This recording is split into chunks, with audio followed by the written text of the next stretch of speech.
English Grammar, Lesson 6. Topic: Verb tenses. Our focus will be on the present perfect and the present perfect progressive. This is part 3, and we'll now practice forming the negative and forming questions in the present perfect.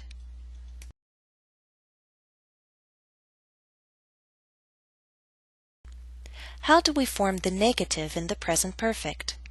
The helping verb, have or has, is followed by not, and then the past participle. Example: there has not been a change of plans, or there hasn't been a change of plans. The contractions then are the following: have not becomes haven't, has not becomes hasn't. And remember, you can use these contractions or short forms in spoken English or in informal writing.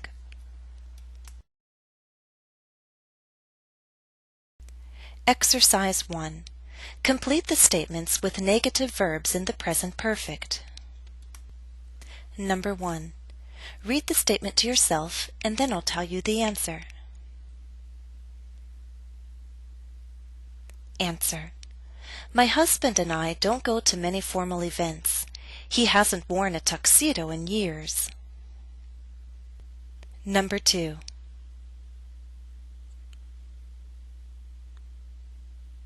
Answer: I live in the suburbs of Boston.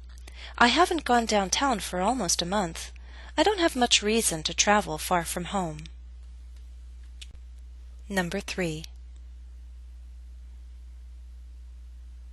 Answer: my children enjoy visiting this local farm, but they haven't been there since early October.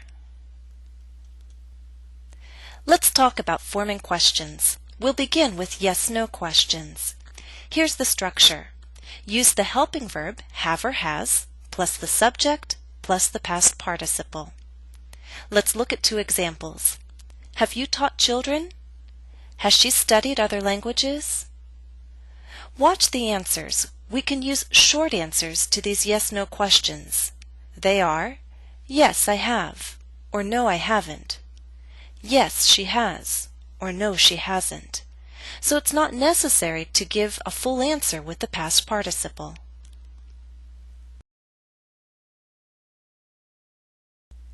Note: we often use the adverb ever in questions about general past experience. For example, have you ever taught children? If you choose to use ever, place it between the subject and your main verb. Now let's talk about information questions. Here's the structure. Begin with a question word, such as where, who, how. Then choose a helping verb, have or has, followed by the subject, followed by the past participle.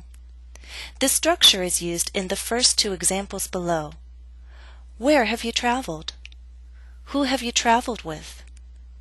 The structure changes only when the question word who is about the subject. For example, who has traveled more, you or him? Exercise 2. Form questions based on the answers provided. Number 1. Let's work together. The answer is, I've only visited the Philippines once. Your clues are in black, visited and once. So our main verb in the question will be visit, and once tells you that we need to ask a question about how many times. So let's begin with our question word or question phrase, which is how many times. Helping verb, have, subject, you, main verb, visited. So our full question is, how many times have you visited the Philippines?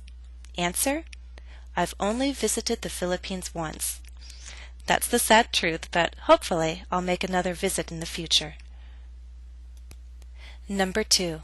Look first at the answer. Yes, I have. I only drove a little. I rode behind the driver most of the time. You have 2 clues, yes and rode. Think, what kind of question do you need to ask? And what will be the form of your main verb? I'll give you a moment to form the question. The question is, have you ridden a snowmobile? You could also ask, have you ever ridden a snowmobile? Number 3. Again, look first at the answer. Yes, I have. I think you can say I was seriously injured when I burned my hands on the kitchen oven. I was 1 or 2 at the time. Again, I gave you some clues. Yes tells you that this will be a yes or no question. Your main verb is injured, but look closely, was injured. That's the passive voice. Take a moment and try to form the question on your own.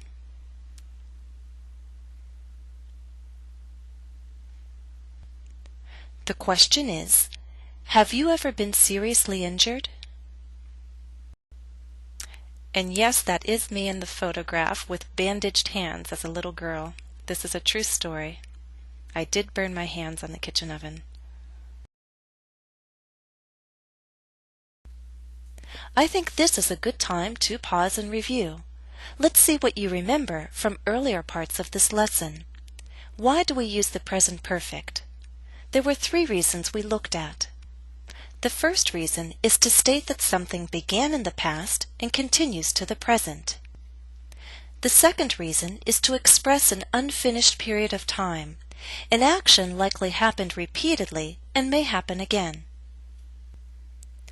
A third reason is to talk about past actions at unspecified times, to talk about general past experience.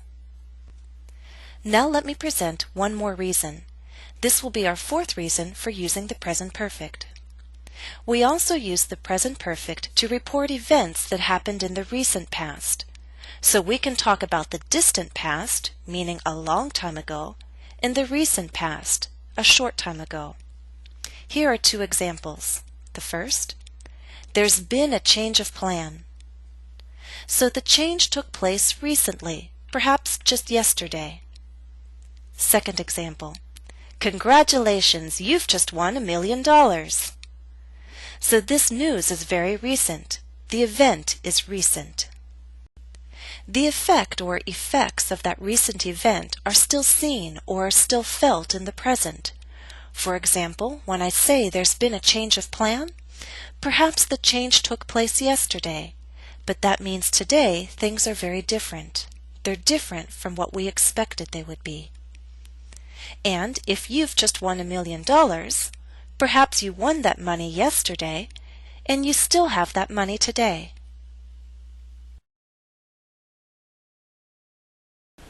Let's see how well you've understood everything so far. We'll try an exercise.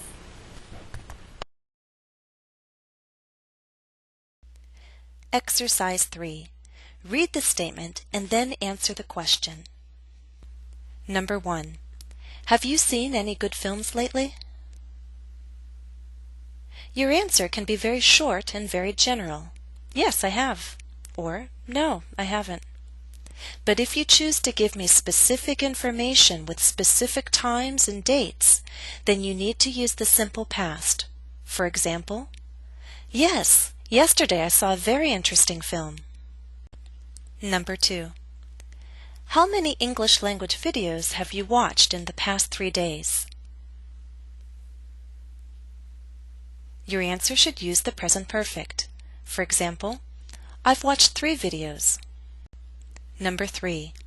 Have any of your personal or professional plans changed over the past few months? And I'll let you be as general or as specific as you'd like.